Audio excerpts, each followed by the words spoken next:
Hey guys, so I was not going to film a video.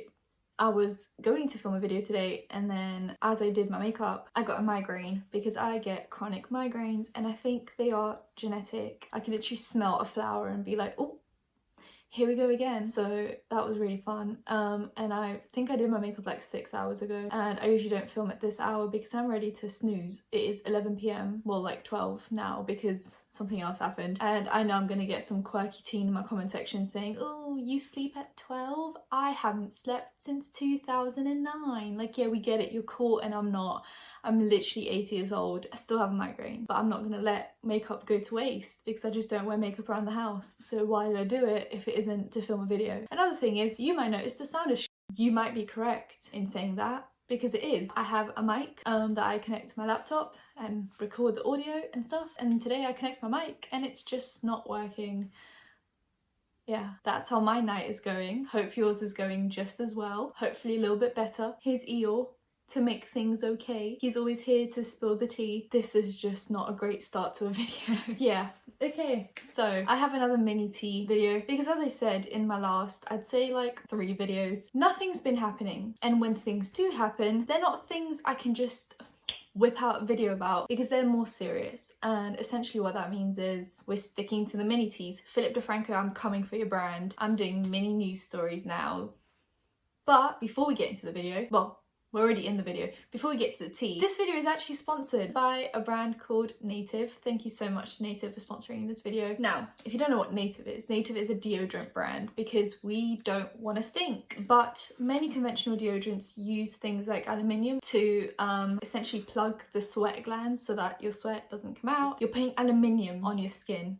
Not great. Native's deodorant has no aluminium, no sulfates, no parabens, and only ingredients that you will understand. The ingredients usually tend to include like coconut oil or shea butter, which are just nourishing and great. So not only do you not stink, you're also nourished. So I started off with the Native Build Your Own Deodorant pack, which comes with 3 different scents that you can pick. I picked coconut and vanilla, proper beauty. Oh, okay, not a beauty guru. I also picked cucumber and mint. Yeah, no. And I also picked unscented because I'm boring. My favourite is probably the coconut and vanilla because I love sweet scents. But cucumber and mint, I mean, it hits different. It's fresh. It smells great. If you click the link in the description, you'll get your Build Your Own Deodorant 3-pack for $30, plus you'll get a 20% off discount if you use my code, which is Angelika20. So just follow the link and start feeling and smelling fresh with Native. So once again, thank you to Native for sponsoring this video, and let's get back into the tea. So I've been mixing my YouTube and celebrity, sorry, I made that joke last time and it's just not funny the first or second time, sorry, celebrity tea and YouTube tea because I think it's kind of interesting and YouTubers are not actually as interesting as we make them out to be. So Kacey Musgraves was called out by Michelle Phan for cultural appropriation on Michelle Phan's Instagram story after wearing a very Asian dress. Basically what Michelle Phan said is that she's kind of sick and tired of people over sexualizing Asian women and almost fetishizing them, and that if she had just, you know, worn the dress in a different setting and different environment and it wasn't meant to look sexy, then sure. But in this case it was just like, I'm gonna take a piece of your culture and make it so it just didn't sit well with her, and I can completely understand where that's coming from. You don't want your culture to be disrespected. At the end of the day, cultures are important when they're not toxic, and a dress isn't toxic, so we're going to protect it at all costs. Don't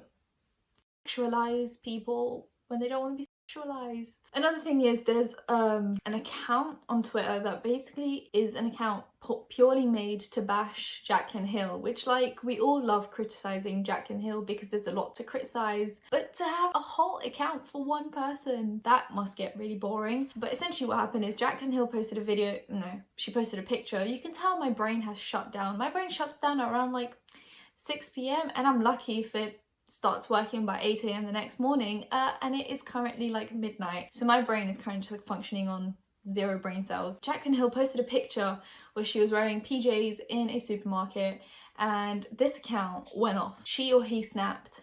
They snapped. They did a thing. They were like, wow, you are trash. All I have to say to that is please find a hobby. Some points maybe are correct, like, yeah, your lipsticks are hairy and you didn't recall them and let people use hairy lipsticks with potentially plastic and glass shards in them. But going to a supermarket in PJs, I really could not give less of a fuck. It do be like that sometimes. I just don't care, and I don't think anyone else should care, and I don't think this deserved its own tweet, and I don't think this deserved its own bashing moment. What the fuck? I don't get it. I'm gonna make a whole Jaclyn Hill video just with all updates and stuff, because I feel like a lot's happened and people just everyone's just a little confused, and me too. Where are more products? Wasn't this supposed to be like a cosmetics brand? Like, more products? Instead of her just continually making more products with Morphe? A different cosmetics brand. I feel like at some point when you have your own brand, you just stop making collabs with other brands unless it's a brand and a brand collab. So Jaclyn Hill Cosmetics and Morphe Cosmetics make a collaboration like Jeffree Star and Morphe did, but not Jaclyn Hill as the YouTuber or influencer making another collab with Morphe, because then you're just promoting a different company when you have your own. I'm so confused. Then someone who I don't really want to agree with, I have to agree with, James Charles responded, well, quote, retweeted this person that was just bashing Jaclyn Hill for minding her own business. He essentially just said, what is this? And I agree, James Charles, but what I want to point out is James Charles has on multiple occasions said that he doesn't keep track of drama accounts and drama channels, and he never keeps up with the tea, and he just avoids drama channels and drama accounts at all costs. He has them muted, blocked, gone, deleted, removed. Susan, the CEO, on the phone, she is getting rid of us. Joking, allegedly. I don't know if you can even get sued for that. At this point, I wouldn't be surprised. How did he find this small account then? That's just talking about Jaclyn Hill wearing PGs in a supermarket. If you don't keep up with the drama accounts, make your lies make sense. Like, he's just the least consistent person I know. He just loves to talk out of his ass and not actually make sense. If you're going to tell me that you don't keep up with drama channels and drama accounts, then don't fucking do it. Don't reply, don't quote retweet drama channels. Just keep your lies consistent. James Charles, let's stick with that for a moment. He released his James Charles palette, which I actually bought before I mentally up here cancelled him. The palette was trash, and by was, I mean it still is. I'm gonna repeat that every time I speak of his palette because it's not good, and you save your coin, spend it somewhere else. But what he is doing is releasing another palette with Morphe, and you'd think, wow, will this one have a different colour story? Will it be interesting? All mattes? All shimmers? Darkest story for October and December? What's he gonna do? The same palette, just smaller and with a mirror. The exact same colour. The colours, the same palette, just smaller and with a mirror. Now, I saw a tweet by Dustin Daly, and I think he said something like, James Charles once said he's not going to release another palette because he'd feel like he's scamming people, and now he released the exact same palette, just smaller and with a mirror. So essentially he's scamming people and admitted to it. Oh my god. Wow. I got distracted. Look at this. Anyway, yeah, scamming and being self-aware. He's also being criticised because he's releasing this mid the Shane Dawson series with Jeffree Star, and what the bigger deal here is that Shane Dawson's whole series Jeffree Star revolves around the makeup release. They're doing a makeup collection together. So for James Charles to basically release the exact same palette, just smaller, like 3 episodes into the series, knowing that they're going to be releasing a makeup line, low-key smart but also shady. Marlena Stell, the owner of Makeup Geek, she at some point said that she was going to release a Netflix docu-series about the beauty industry and how everything works, and I think it's really interesting. I like seeing the ins and outs of different industries, but James Charles had a problem with it. Of course he did. And he said that Marlena Stell is just not suited enough to do that, and he actually like tagged Netflix and everything, because why not take money away from people when you already have millions of your own. And he said he wanted to make a docu-series about the beauty industry, which wouldn't be biased at all because it's James Charles, the most objective person in the world. But I think he was also scared because she knows a lot. She's worked with a lot of influencers. She knows how they function, how they work, what they charge, what they do. She's probably met a lot of them, so if anyone's gonna expose people, gonna be her. So yeah, I think it's gonna be interesting.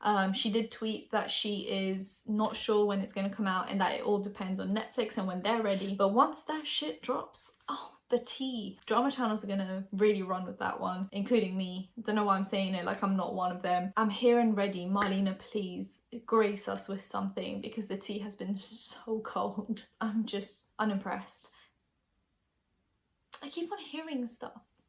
Another more serious note is that Cole Carrigan exposed the Ace family, and well, not the Ace family, Austin McBroom, for some poor, debatable behaviour. It's a messy situation. I'm gonna leave that for a whole separate video, but definitely not anytime soon. I feel like I just need to collect my thoughts and collect receipts because that's important right now because everyone's on the fence. Cole seems to be lying and seems to be extorting Austin McBroom, and Austin McBroom is now saying that he's getting lawyers involved, which if he's getting lawyers involved, there must be some truth to what he's saying, but the whole situation is very confusing. Keemstar's involved. Keemstar was lied about, so it means we have to side with Keemstar now, and no one wants to do that. But Cole did lie about Keemstar. So if he lied about Keemstar, is he lying about other things? It's just a mess. And essentially, I don't want to say too much in this video, because I'm not sure where I stand on this situation, and once I'm sure, the video will come out. I'm just collecting all the evidence together and putting it into one, but right now I am just confused. And the video of Cole exposing Austin came out about an hour after I posted my video, which was basically just saying, ha, Austin's cheating on Catherine. And it just looked so stupid because it was like I posted mine an hour later, Austin's being accused of something a lot worse than cheating. But my video makes it look like I'm talking about the cheating thing, but if you look at the timestamps, it's not. And another thing is, James Charles used to call people sisters because he's got like a young female fan base and has on multiple occasions now been seen calling them whores, which is just not what you're gonna call 13-year-old fans. Am I wrong when I say that? Because I think I'm correct. A lot of people on Reddit, I found this on Reddit, had a lot to say about that. I'm gonna put the screenshots up here and you can have a read. I just think your audience is way too young for you to be calling them whores. And it's not even cute. Like hoes, bitches, that's always been passable. Just think it's weird and also slightly misogynistic. Yeah. So if you enjoyed this video, give it a thumbs up, comment down below, anything, comment down below, and subscribe because I post videos every time something happens. So turn notifications and you know when that's happening. Follow me on socials, the description down below, and I'll see you in my next one. Bye guys.